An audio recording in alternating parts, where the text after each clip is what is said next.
We as a project managers may always want to ensure that customer get the quality product, and nothing comes for free. We need to put an investment or a money for ensuring that we have a quality in our product.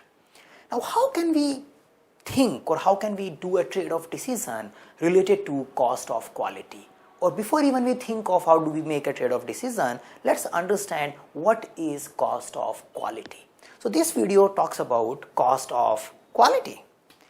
So you can think like how much money I am spending to ensure that I don't get a defect. That's a one cost, by way of following the right processes, by way of finding the right people, by way of training people on the tools so that they produce a good quality product. The another thing could be that how much I end up paying when I don't meet the quality, because that's also a quality, that's also a cost. So if I produce a non-quality product to a customer and he rejects that thing and send it back to me, and I end up spending a lot of money to bring things at a normal pace, that is also a money which I am spending related to quality. So when we talk about cost of quality, we look at two dimensions: conformance cost and non-conformance cost. So conformance cost is something to prevent the quality issues. What we are spending upfront so that we don't have a problem in our products related to quality. And this can be looked from two dimensions: prevention and appraisal. So prevention is something like you train people, you use sophisticated tools, you use knowledge base. So things which you build into the development process so that things should not go wrong. You improve your people's skill, you improve your processes so that you produce the right product all the time. So the money you are spending is a prevention side of money. So from a health point of view, you can say that preventive health is all about that you are making sure that you are taking the right food, right exercise and everything so that you don't have a health issue. So that's a preventive side of cost of quality. Then you have an appraisal side of cost of quality.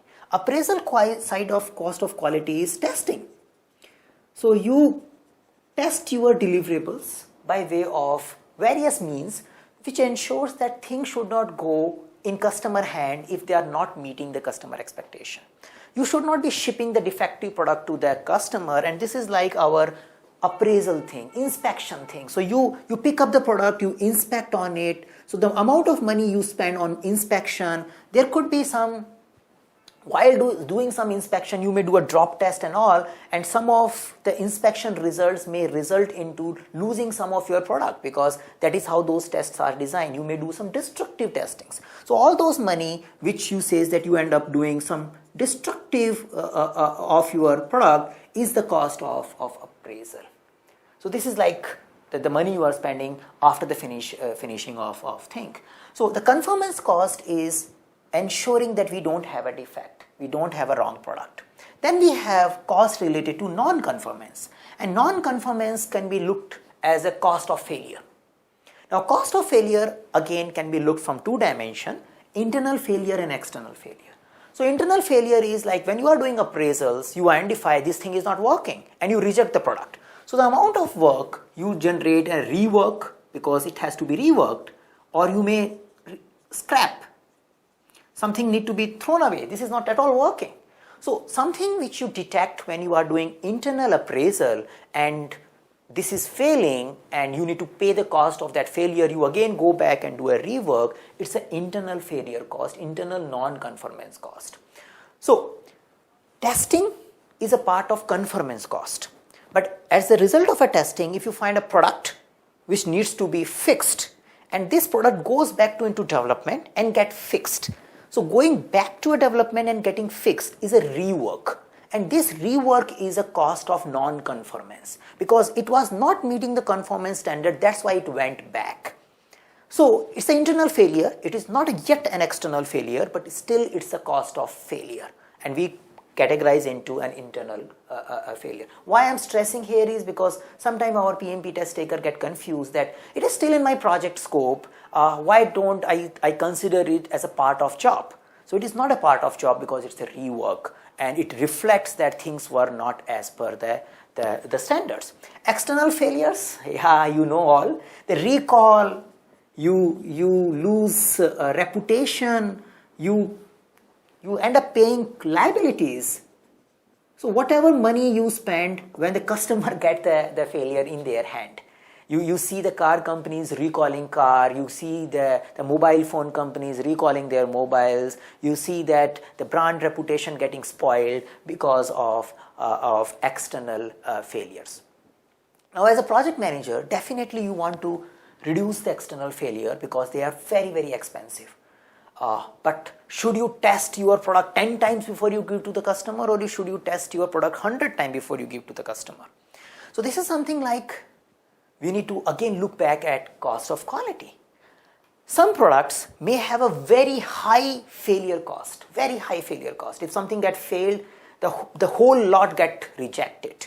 If you have a very high failure cost, you put a lot of money in conformance because you don't want to receive the failure. In some cases, the failure costs are not high. It's still adjustable. Okay, in those cases, you may go little low in your preventive or conformance cost, because if something goes wrong, still you can detect it and you can find it out.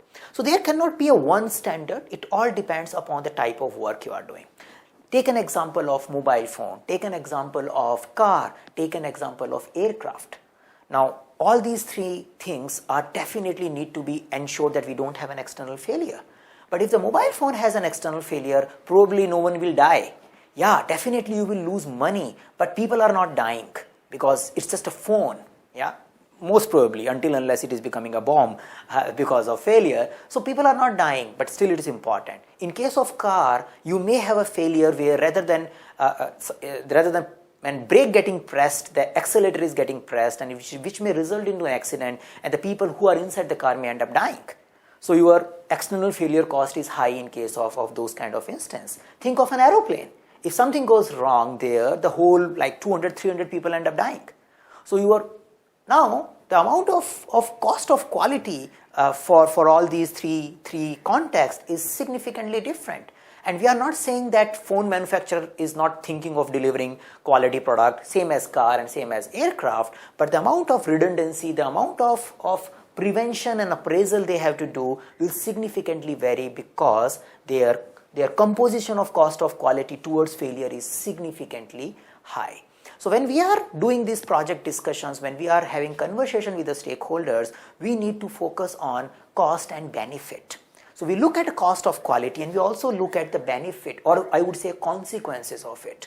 And depending upon how the project brings this cost benefit analysis, we invest our money in better quality product and try to reduce and always work on reducing the non-conformance and failure at customer end.